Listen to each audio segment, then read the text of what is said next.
which will come out of Yemen and will drive people to their place of assembly. These are the 10 major signs. When you see these signs appear, you know the historical process is not operating the ordinary way. You are now living in the last stage of history, or in the end of history. Among the other signs are 2 signs that we're going to discuss on Friday at Moise, when the angel came and he asked the 5 questions. Question 5 was, what are the signs of the last day? And he gave 2 signs that you listen to on Friday, inshallah. And then there's another one, the time will move faster and faster. A whole year will pass so fast it would appear to have been just a month. And a whole month would pass like a week. And a whole week would pass like a day.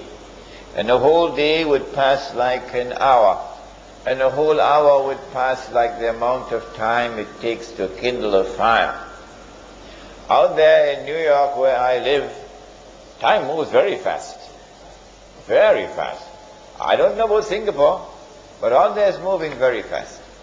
Faster and faster, indicating this is that age. But tonight we look at the first sign, Al-Masih al-Dajjal. Let us begin with definition. Dajjal is a being, a wujud. Dajjal was created by Allah subhanahu wa ta'ala. He created him in his wisdom. And when Allah created Dajjal, Allah endowed Dajjal with awesome power, with awesome versatility.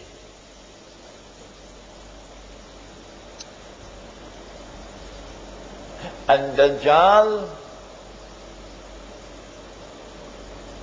was created at that time when Adam alayhi salam was created. Because the Prophet said, sallallahu ta'ala alayhi wasallam, he said, every prophet has warned his people about Dajjal. Every prophet. So Dajjal has been created a long time ago. In the last age, Dajjal will be released. And when he is released on earth, Dajjal will have a general mission and he will have a specific mission. His general mission is to test all of mankind, to test you, to see whether you have any faith at all. All those who fail his test are heading for the fire. His test will be an awesomely difficult test. So great will be the tests and trials to which mankind will be subjected by Dajjal, that the Prophet said, sallallahu ta'ala alayhi wasallam, he said the greatest fitna, fitna means a test and a trial, he said the greatest fitna that mankind will experience from the time of Adam alayhi salam to the last day is the fitna of Dajjal. So don't play around with this subject. Be very serious with this subject. Dajjal will not only test all of mankind, and tonight we will look at some of the tests. But Dajjal has a specific mission. His mission is to impersonate Al-Masih and to get Banu Israel to believe that he is Al-Masih. And so in order to understand Dajjal in his capacity as Al-Masih al-Dajjal, we need first to understand who or what is Al-Masih.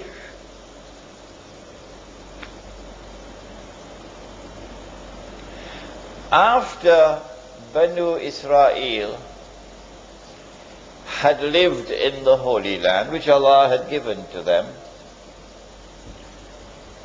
and after Dawood alayhi salam had established the state of Israel, he was a Muslim, so this is the Islamic state of Israel.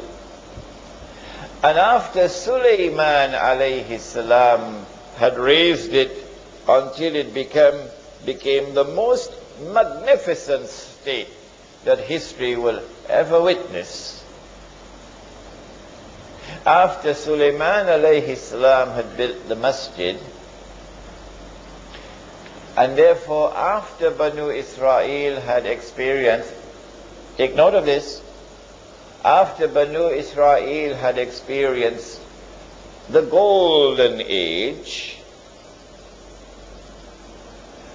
then they committed misdeeds. They violated the trust with Allah, the covenant with Allah. They committed many, many sins. And Allah subhanahu wa ta'ala expelled them from the Holy Land. Surah to Bani Israel of the Quran, Surah number 17, describes this. وَقَضَيْنَا إِلَى بَنِي إِسْرَائِيلَ فِي الْكِتَابِ لَتُفْسِدُنَّ فِي الْأَرْضِ يعني الأرض المقدسة لَتُفْسِدُنَّ فِي الْأَرْضِ مَرَّتَيْنِ وَلَتَعَلُنَّ عُلُوًّا كَبِيرًا. Twice did Banu Israel commit fasad in the Holy Land. Fasad is not just corruption. Fasad is a corruption which is destructive in nature. What did they do? We don't have the time tonight. But if I get a chance to deliver the lecture Jerusalem in the Quran, then we can go into all those details. But they were expelled. They had violated the conditions for residence in the Holy Land. And Allah sent a Babylonian army. And that Babylonian army destroyed the state of Israel, destroyed the masjid, and took Banu Israel into slavery in Babylon.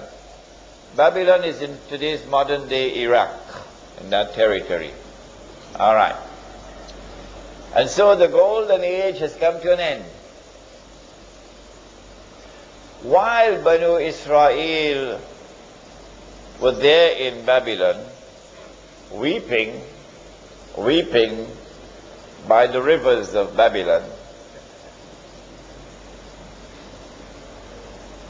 Allah subhanahu wa ta'ala sent prophets to them. Among the prophets was a prophet named Daniel, for example. And he's a very important figure, Daniel.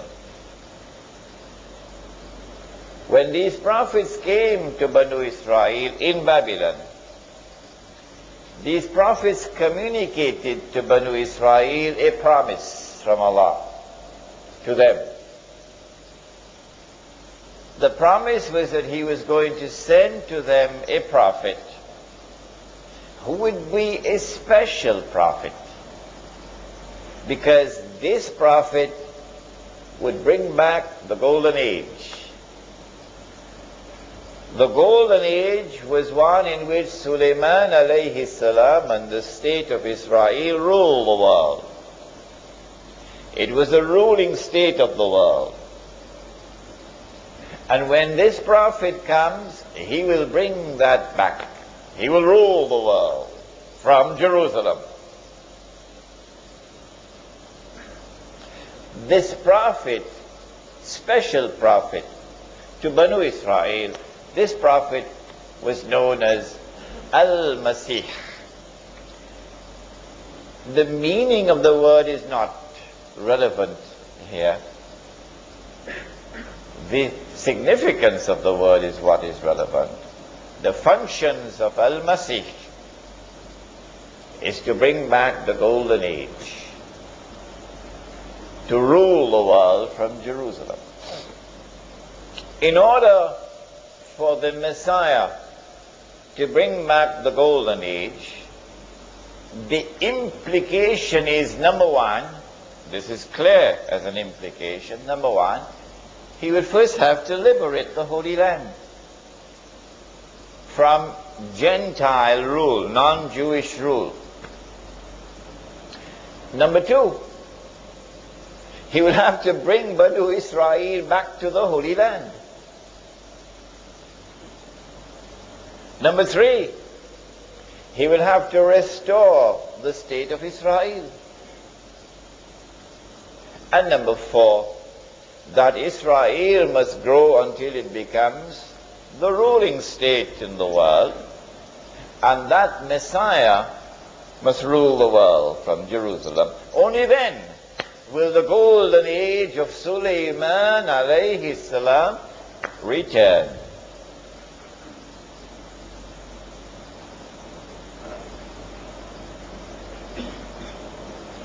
When Allah subhanahu wa ta'ala fulfilled his promise and sent the Messiah, Al-Masih, in the person of Isa alayhi salam, they rejected him. Is it tomorrow night? No, Thursday night we have Islamic view of the return of Isa alayhi salam. Thursday night. So on Thursday night we're going to go into this in greater detail. When Allah subhanahu wa ta'ala fulfilled his promise and sent the Messiah to them, they rejected him. Not all. No. There were some Jews who accepted him. فَآمَنَتْ طَائِفَةٌ مِّن بَنِي إِسْرَائِيلَ. But there are others who rejected him. وَكَفَرَ طَائِفَةٌ. They rejected him because they declared that وَنَعُوذُ بِاللَّهِ مِنْ هَذَا, he's a bastard. His mother gave birth to him without a father, without any, husband. And therefore she had committed that vile deed of zina. He's a bastard. A bastard cannot be the Messiah. So they rejected him. And then later on, when they saw him die on the cross, before their very eyes, they saw him die,